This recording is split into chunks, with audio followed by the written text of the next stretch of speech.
All right, welcome to 4.7. We're going to talk about types of chemical reactions and precipitation and oxidation reduction with oxidation numbers. So let's define what a precipitation reaction is. So I want you to think about this very, very closely as far as what's happening at the molecular level. Whenever something doesn't dissolve, it generally means that it doesn't have an attraction for the solvent. Now, a precipitation reaction, what it really comes down to is when the attractive forces of oppositely charged particles, so take for example NaCl, are much greater than the force of attraction between the water and the ions. So if I take a look at NaCl and why does NaCl dissolve in water? It's because the moment they attract to each other, what's going to happen is that the NaCl is going to attract to the water. But what if I told you that the Na and the Cl attract much stronger than with water? In that specific case, you're going to get a precipitation. In other words, you're going to get some powder at the bottom of the water. Now remember that water is polar. And for this to work, the force of attraction between these ions has to be much, much greater than the force of attraction to a polar molecule, because technically speaking, they're both charged particles. So whenever we're looking at precipitation, you always want to take a look at this idea. Precipitation reaction is really dominated by this idea of attraction and attractive forces between oppositely charged parts. Water, as an example, has dipole-dipole with NaCl, which obviously has that ionic charges. Now here are the solubility rules for AP Chem. You do not have to know all of them. Okay, all you have to know is that all salts, including Na, K, NH4, or NO3, are all soluble in water. So if you see an Na in there, any K in there, any NH4 ammonia or nitrates, soluble down the middle. All right, so let's take a look at precipitation reactions. So if I take a look at the balanced complete ionic and net ionic for equations, let's take a look at this. This is a very classic example of a precipitation reaction that involves lead 2 nitrate and sodium iodide, and they're mixed inside a beaker. Okay, so first off, identify your lead 2 nitrate. That is Pb, right? That is a transition metal. Now, if I give you lead nitrate, there's a nitrate in there, but then there's also a sodium iodide. So if I give you a lead nitrate, which is going to be in an aqueous solution, now remember nitrates are soluble, and I go ahead and give you NaI.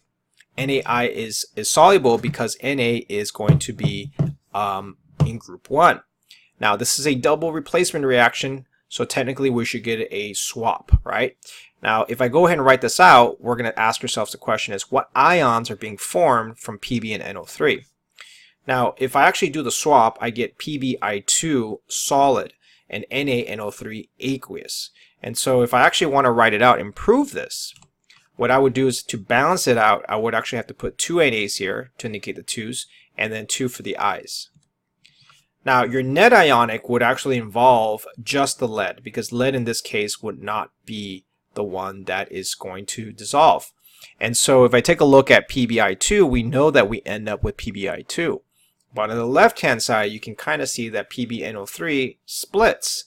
So we don't include the nitrate because the nitrate dissolves. And then your Na dissolves. So that leaves us with the 2I minus. And so notice carefully with the ionics is that you have a positive and negative charge. All right, let's do another one, another precipitation reaction. So in this one, let's write out the complete ionic and net ionic for aqueous calcium nitrate and sodium carbonate that are mixed inside a beaker. So let's give you an example. So sodium carbonate is going to dissolve because why? Because there's a sodium right there. And for calcium nitrate, it's because we have that NO3. And so if I take a look at this example and I want to go again, I want to write that out. So I'm going to have to balance the whole thing out. I make calcium carbonate, which is going to swap, and then sodium nitrate. And if we take a look at it, the equation is not balanced. So again, we're going to put the 2's in front to give you the Na's. And if I give you the net ionic, we know that calcium carbonate is not soluble. Why? Because of that calcium. Usually, if you got group 2 and they're not nitrates, that's usually going to be, group 2's are usually not going to be soluble. So you get that calcium carbonate in there. Now, if you do this reaction, you will see a white powder in there. That's going to give you the calcium carbonate. And what you end up with here is calcium 2 plus, because you get it from this part, and you're getting the CO3, you're getting it from this part, plus your CaCO3 solid. So that's your net ionic. All right, so let's talk a little bit about oxidation reduction reactions. Now, this example here has to do with this idea of redox. And so the idea here is that if I ask you what is a redox or oxidation reduction reaction, it occurs when a substance loses electrons, it's called oxidized. If it gets reduced, it gains electrons. In other words, it's called reduction or reduced. So let's take a look at this example here. Iron is immersed in a solution of copper 2 sulfate. And so we already know that copper 2 sulfate is going to be a soluble product, so we're going to reduce this down to just the ions itself. Sulfate obviously is going to be a spectator. And so what we do here is that we take the iron, a solid, and since it's going to be Fe2+, because it lost those electrons, it's going to be considered to be the oxidation section. Copper, because it went from a 2+ to a Cu, now it's going to be considered a reduction. So if I take a look at this, you can automatically see that in a redox reaction, we can write the net ionics in there, and on top of that, be able to explain what's happening with these electrons. So let's take a look at this example. How can you tell what gets oxidized and what gets reduced if you have no idea what the substances are? Okay, so let's take a look at this example of calcium oxide. So calcium oxide is pretty interesting. We have an ionic 2 Cas and O2s, and when you fuse them together, calcium is considered to be obviously a very reactive metal on group 2. We've got some oxygens in there, and what you do is you form 2CO. So what you want to do is you want to take a look at the oxidation numbers for these. So let's take a look at some rules. So rule number 1, all elements in its elemental forms have a 0 oxidation number. So in other words, they are considered to be neutral, right? Mg, Fe, H2, they're all having a 0. So think of oxidation numbers as these charges on them.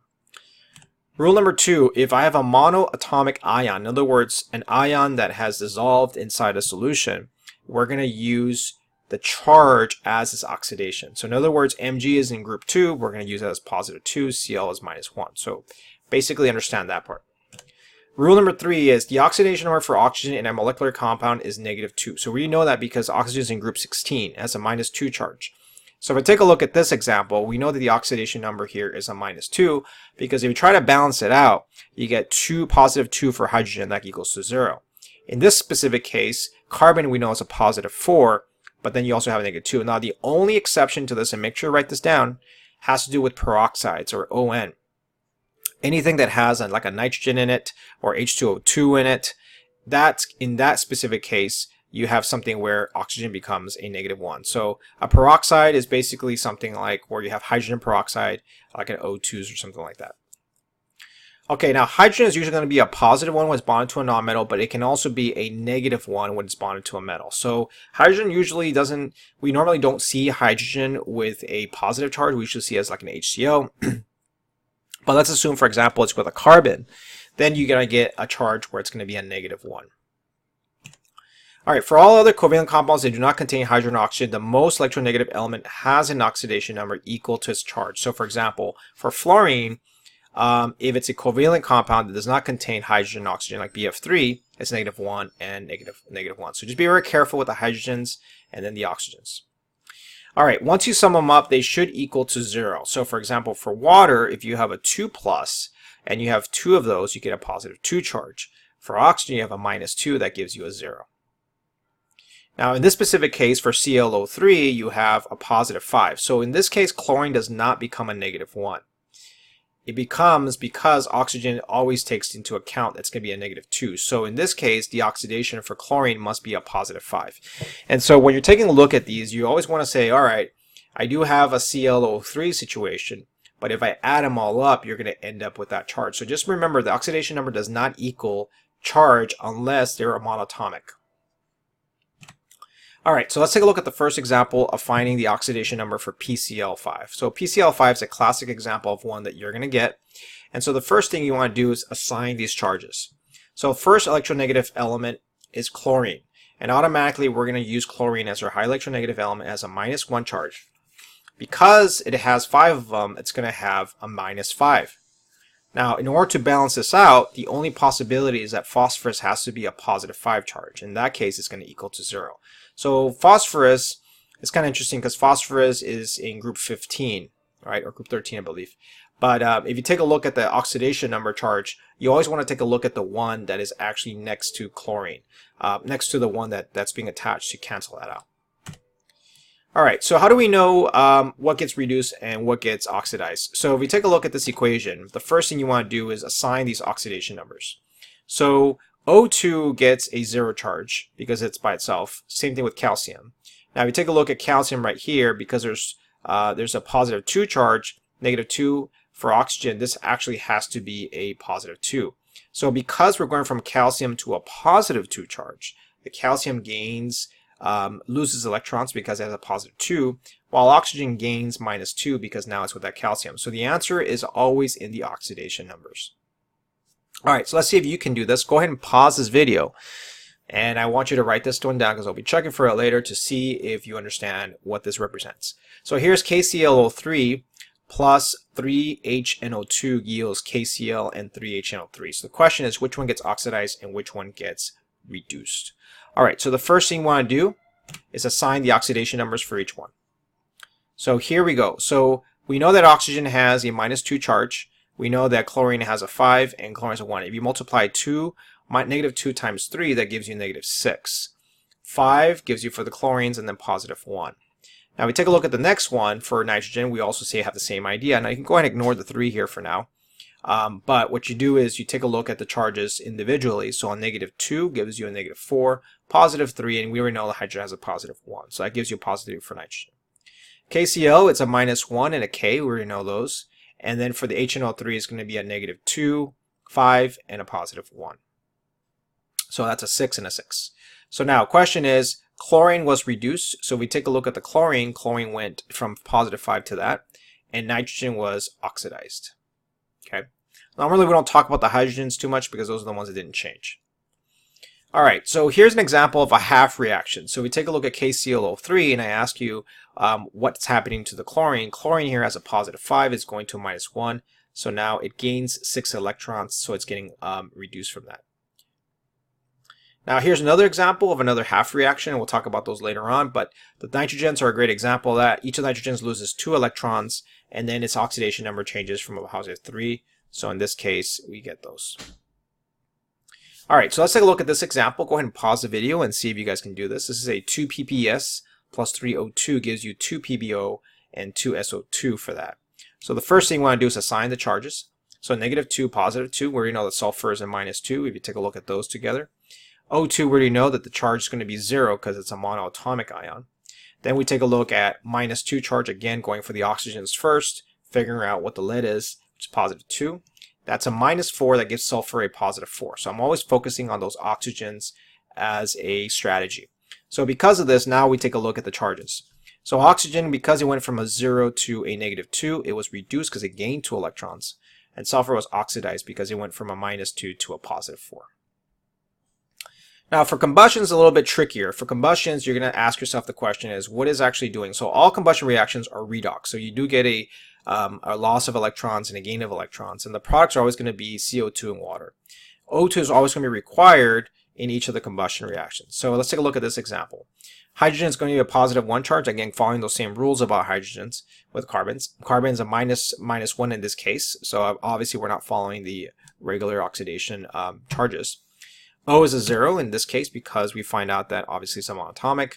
CO2 is going to be minus 2, that gives us 4, which gives us carbon as a 4, and then that's a 1 and a 2. So here we go. So the first thing is we take a look at those and ask yourself the question is what is being oxidized and reduced?